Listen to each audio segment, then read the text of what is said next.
Merci d'être avec nous sur Al24 News au sommaire de l'actualité de ce mardi 15 avril. Au moins 11 Palestiniens sont tombés en martyrs et plusieurs ont été blessés au 29e jour de la reprise par l'entité sioniste de son agression génocidaire dans la bande de Gaza, où la situation humanitaire est probablement la pire depuis le début de l'agression selon l'ONU.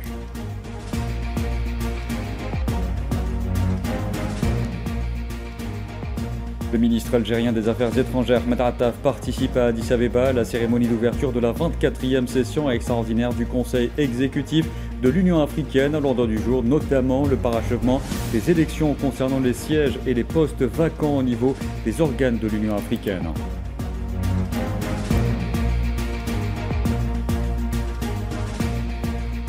L'Algérie obtient ce mardi avec brio un siège au Conseil de paix et de sécurité de l'Union africaine pour un mandat de 3 ans lors des élections tenues dans la capitale éthiopienne Addis Abeba.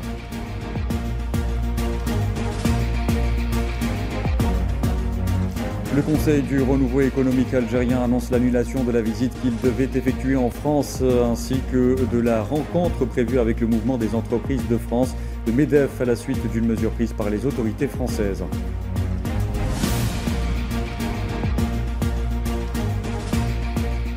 Et puis les déclarations en faveur de la paix en Ukraine se multiplient depuis la dernière rencontre à Saint-Pétersbourg entre le président russe Vladimir Poutine et l'envoyé spécial américain Steve Witkoff.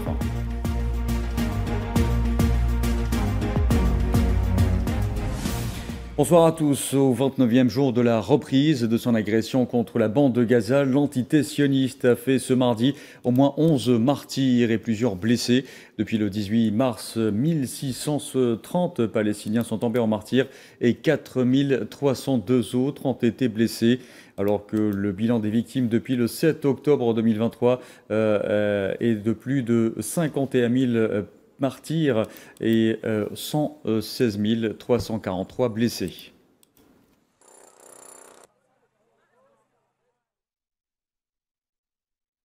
Et les victimes des bombardements n'ont quasi plus d'endroits où se soigner. Le dernier hôpital encore fonctionnel situé dans la ville de Gaza, Al-Ali Al-Arabi, dit Al-Madani, a été contraint d'interrompre ses activités jusqu'à nouvel ordre après avoir été bombardé par les forces de l'entité sioniste, mettant en danger la vie de centaines de patients.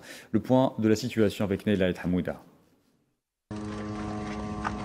Le cauchemar continue à Raza. Le dernier hôpital en activité dans le nord de l'enclave a été ciblé par des frappes sionistes. Plus de 200 patients, certains dans un état critique, ont été contraints de fuir l'hôpital El-Ma'madani. Ce n'est pas un acte isolé. Depuis des mois, les hôpitaux sont systématiquement pris pour cible. Une politique délibérée menée par l'occupation sioniste pour briser ce qui reste du système de santé palestinien.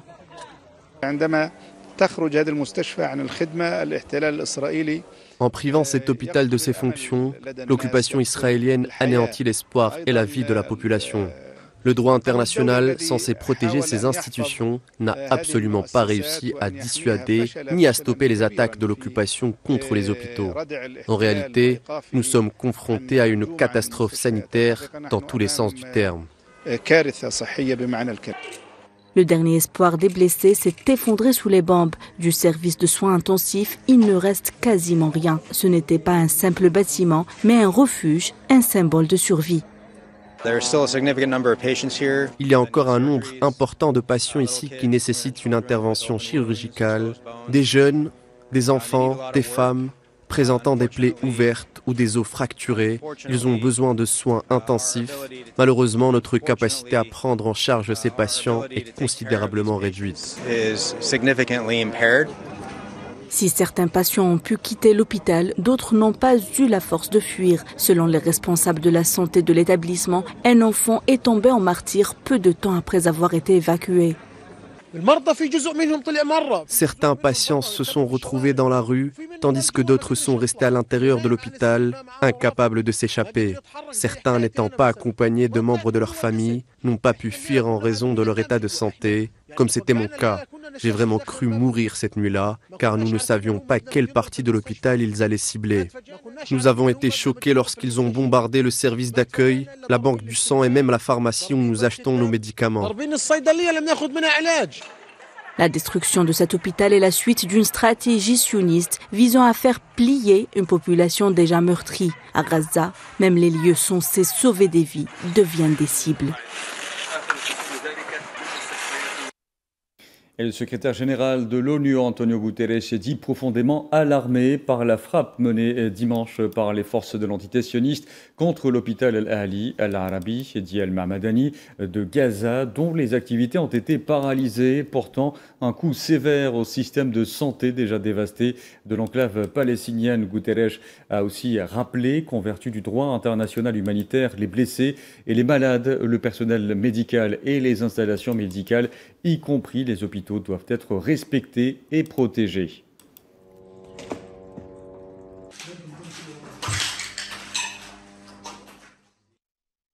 Les Nations Unies ont également averti que la situation humanitaire dans la bande de Gaza était probablement la pire depuis le début de l'agression sioniste barbare contre le peuple palestinien il y a 18 mois, tous les points de passage étant complètement fermés par l'entité sioniste depuis le 2 mars.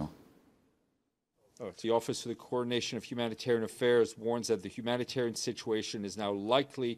The Office of the Coordination of Humanitarian Affairs warns. Le Bureau de la coordination des affaires humanitaires prévient que la situation humanitaire risque d'être la pire depuis le début des hostilités il y a 18 mois. Cela fait maintenant 1 mois et demi que les approvisionnements ne sont plus autorisés à franchir les points de passage vers Gaza, ce qui constitue de loin la plus longue interruption de ce type à ce jour. L'aide humanitaire doit être au-dessus de toute décision politique. Je pense que des résolutions du Conseil de sécurité ont été adoptées et que nous avons été très clairs sur le fait que l'aide humanitaire doit être librement accessible à tous ceux qui en ont besoin.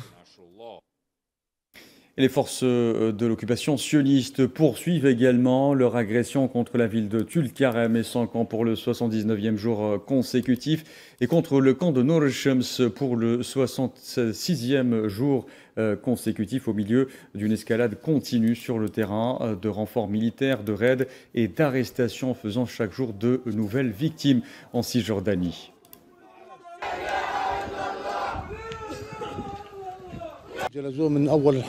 Depuis le début de la guerre à Gaza jusqu'à aujourd'hui, il y a eu des raids quotidiens. À chaque jour, il y a des blessés, des fractures, des coups et des insultes visant des hommes et des femmes âgés envers n'importe qui. Ils ne respectent ni les vieux ni les jeunes.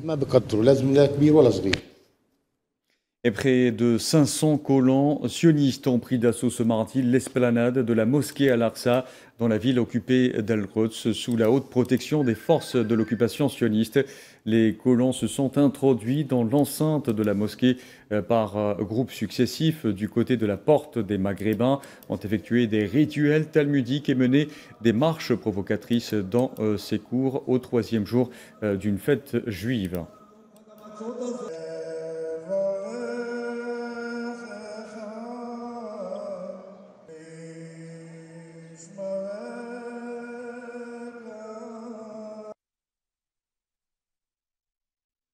Dans l'actualité également, l'aviation américaine a mené une série de frappes aériennes hier soir sur le Yémen, ciblant l'île de Kamaran, située dans la province de Hodeïda, surplombant la mer Rouge à l'ouest du pays. Ces frappes marquent un nouveau pic de violence militaire, l'un des plus violents observés depuis plusieurs semaines.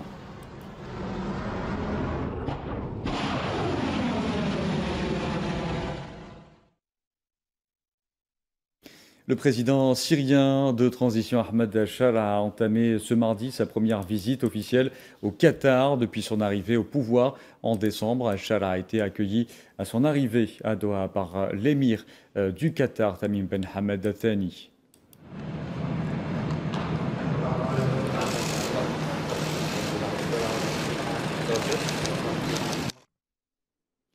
Et puis des pluies diluviennes se sont abattues sur Erbil dans le nord de l'Irak, provoquant d'importantes inondations, routes coupées, habitations submergées. La ville peine à faire face à la violence des intempéries.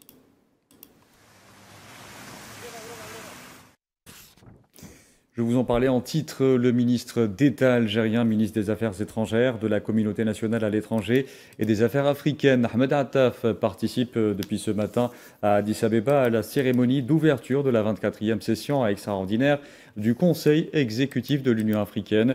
Plusieurs points étaient inscrits à l'ordre du jour de cette session extraordinaire relatifs au parachèvement des élections concernant les sièges et les postes vacants au niveau des organes de l'Union africaine.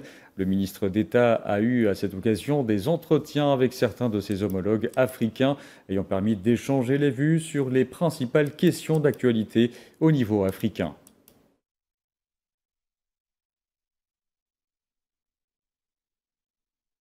Et l'Algérie, je vous le disais également en titre, a obtenu ce mardi avec brio un siège au Conseil de paix et de sécurité de l'Union africaine pour un mandat de 3 ans lors des élections tenues dans la capitale éthiopienne Addis Abeba dans le cadre de la 24e session extraordinaire du Conseil exécutif de l'Organisation panafricaine.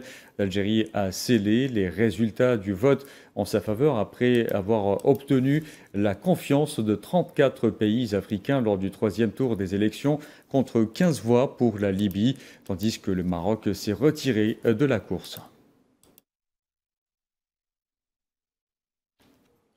Invité de Canal Algérie, le secrétaire d'État algérien auprès du ministre des Affaires étrangères chargé de la communauté nationale à l'étranger, Sofiane Chehib, est revenu sur la décision souveraine de l'Algérie de déclarer persona non grata 12 agents exerçant auprès de l'ambassade et des consulats de France en Algérie relevant de la tutelle du ministère de l'Intérieur de ce pays. Une décision faisant suite à l'arrestation par les services français d'un agent consulaire algérien. Je dois tout d'abord dire que nous avons eu une réaction de tempérance face à l'évolution de cette situation. Nous avons très clairement dit dans le communiqué publié par le ministère des Affaires étrangères le 12 avril que nous dénonçons cette arrestation qui ne respecte pas les statuts consulaires de cet agent, qui fait fi de ses immunités et privilèges et qui bafoue également les règles et pratiques d'usage en la matière entre nos deux pays. Et cet communiqué avait appelé à la libération immédiate de cet agent consulaire. Et donc, en l'absence de réponse, nous avons pris la décision de procéder à l'expulsion de 12 agents exerçant au niveau de l'ambassade et des représentations consulaires françaises en Algérie. Cette mesure a été une mesure souveraine et proportionnée. Proportionnée dans la mesure où elle a ciblé uniquement les agents qui sont sous tutelle du ministère de l'Intérieur français, dans la mesure où cette nouvelle affaire est le fait de ces agissements et de ces manœuvres par touches successives visant à torpiller cette dynamique de réchauffement des relations bilatérales. Conséquence également de ces tensions, le Conseil du renouveau économique algérien, le CREA, a annoncé ce mardi l'annulation de la visite qu'il devait effectuer en France, ainsi que de la rencontre prévue avec le mouvement des entreprises de France, le MEDEF. Cette décision est intervenue à la suite d'une mesure prise par les autorités françaises, déconseillant fortement à un dirigeant d'une entreprise française de transport maritime de se rendre en Algérie pour concrétiser un projet d'investissement. Selon le CREA, cette annulation provoquée et justifiée par les autorités françaises au motif de la crise entre les deux pays contredit les déclarations officielles appelant à l'apaisement et à la normalisation des relations algéro-françaises. L'organisation patronale algérienne a réaffirmé son engagement en faveur de partenariats internationaux fondés sur la réciprocité, la transparence et le respect mutuel.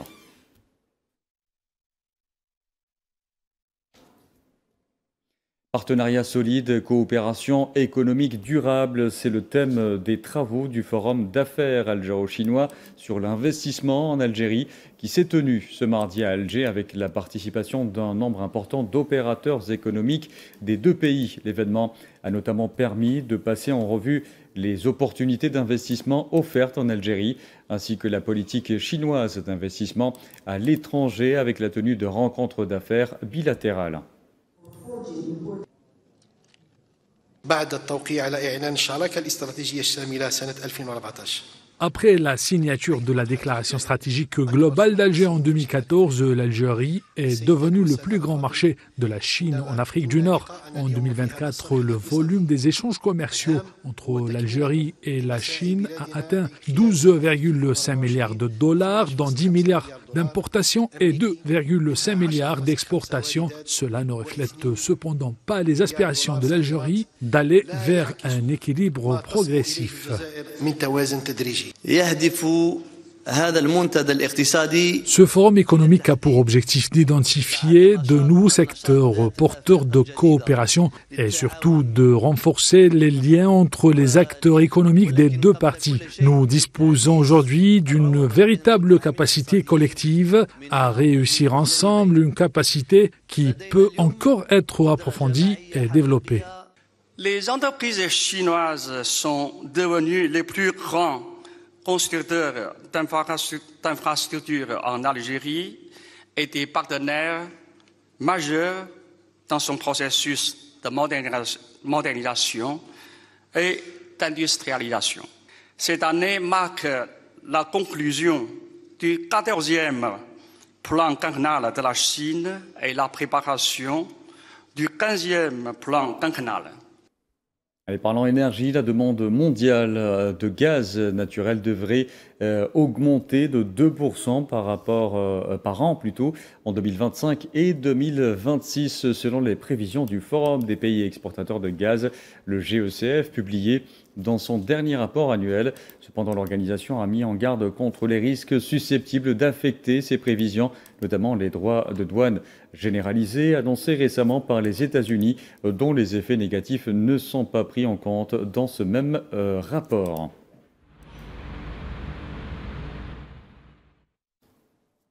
Dans l'actualité aussi, le président de la Commission de l'Union africaine, Mahamoud Ali Youssouf, a exprimé sa profonde inquiétude face à l'escalade de la violence au Soudan, en particulier dans la région du Darfour Nord, appelant à la cessation immédiate et inconditionnelle des hostilités. Youssouf a aussi déploré la situation qui prévaut dans le pays, citant des rapports sur l'intensification des attaques des forces de soutien rapide à Al-Fasher, y compris des attaques mortelles dans les camps de déplacés de Zamzam et d'Abou Chouk.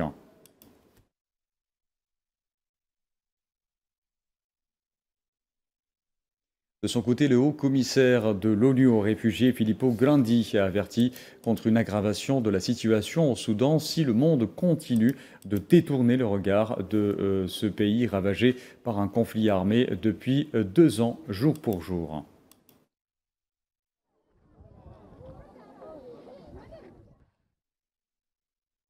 Plus de 50 personnes ont été tuées dans 2 attaques dimanche soir dans le centre du Nigeria, selon des médias locaux citant des responsables. Les attaques ont eu lieu dans les villages de Zike et de Kimakpa, 10 jours après des attaques similaires qui ont fait plus de 40 morts dans la même zone. Et je vous le disais en titre, les déclarations en faveur de la paix en Ukraine se multiplient depuis la dernière rencontre à Saint-Pétersbourg entre le président russe et l'envoyé spécial américain Steve Witkoff. Vladimir Poutine a qualifié ces contacts d'utiles, au moment où Witkoff, plus optimiste, a évoqué la possibilité d'obtenir quelque chose de très très important pour le monde entier. Safouane Ben Sabri. 3 jours après sa rencontre avec Vladimir Poutine, Steve Witkoff, émissaire du président américain, a déclaré que le président russe souhaitait une paix durable. Nous sommes peut-être sur le point d'obtenir quelque chose de très très important pour le monde entier. Ce sont là les mots de l'émissaire américain dans un entretien donné à la chaîne américaine Fox News, réputée proche de Donald Trump. Pour résoudre le conflit en Ukraine, Trump a adopté une politique à l'opposé de celle de son prédécesseur, privilégiant le dialogue direct avec les Russes, mettant fin à l'isolement diplomatique que voulait imposer le camp démocrate à Moscou. Après plusieurs épisodes de négociations, notamment en Arabie Saoudite, les 2 capitales, Moscou et Washington, ont procédé à l'envoi d'émissaires spéciaux, mais pour l'heure, aucune avancée concrète ou début de cessez-le-feu envisagé, ni cessation durable des hostilités. C'est ce qui rend la déclaration de Steve Witkoff d'autant plus importante, l'émissaire ayant déclaré que le monde entier serait impacté par ce qui va résulter des négociations. Suite à sa rencontre de plus de 4 heures avec Vladimir Poutine, l'envoyé spécial américain a affirmé qu'un accord de paix était en train d'émerger, de quoi redonner espoir aux partisans de la paix. Par ailleurs, Russes et Américains ont déjà entamé des négociations commerciales et économiques qui ne seront possibles qu'après une fin de conflit. Et à quelques jours de nouveaux pourparlers sur le nucléaire iranien entre l'Iran et les États-Unis à Rome, le guide suprême iranien l'ayatollah Ali Khamenei a affirmé n'être ni trop optimiste ni trop pessimiste concernant les négociations dans ses premiers commentaires sur le dossier après l'entame de pourparlers à Oman.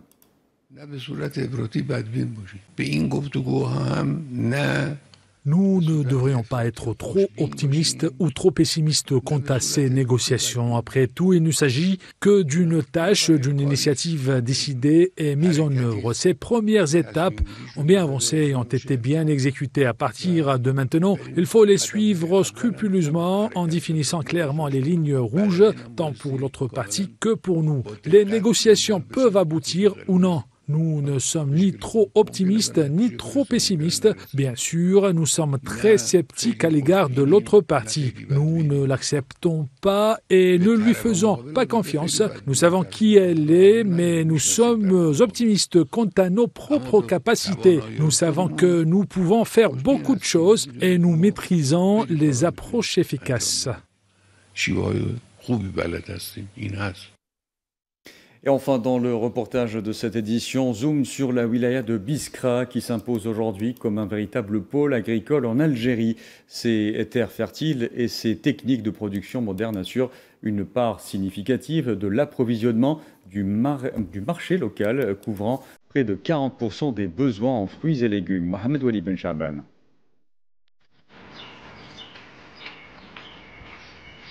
Sous ces serres canariennes, l'atmosphère est particulière, avec un air chaud et humide qui offre des conditions optimales pour l'agriculture. À l'intérieur, des rangées bien ordonnées de plantes verdoyantes s'étendent sur plusieurs hectares. Divers fruits et légumes prospèrent dans cet environnement parfaitement adapté pour assurer une production de haute qualité. Nous sommes spécialisés dans la production de tomates cerises, tomates rondes, poivrons couleur, piments, aubergines, melons, pastèques, etc. Ces terres agricoles sont exploitées en plein champ et sous serre. Les agronomes se déplacent entre les plantes pour examiner attentivement chaque culture avant de récolter à la main les fruits de saison. Nous produisons certaines variétés de fruits de saison tels que le melon jaune. L'état des plantes est supervisé tant en termes de qualité que de quantité, une partie de la production étant destinée à répondre aux besoins du marché local. La capacité de production est estimée à 250 tonnes par hectare.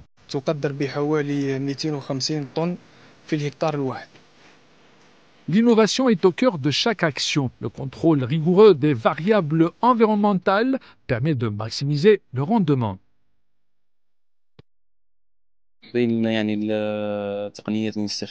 Parmi les techniques utilisées, je mentionne le système de refroidissement qui permet de réduire la température, ainsi que le système d'irrigation goutte à goutte qui nous aide à économiser l'eau tout en améliorant la qualité de notre production.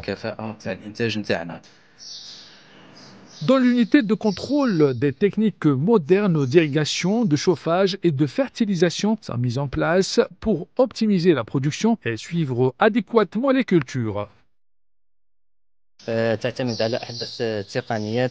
station de fertilisation et d'irrigation se concentre sur des technologies modernes, notamment la fertilisation industrielle soutenue par des machines ultramodernes, garantissant un système d'alimentation précis pour les plantes, ce qui assure une abondance de cultures de haute qualité. Connu pour son climat chaud et sec ainsi que ses ressources en eau et terres fertiles, Biskra s'affirme de plus en plus comme un pôle majeur dans le secteur agricole.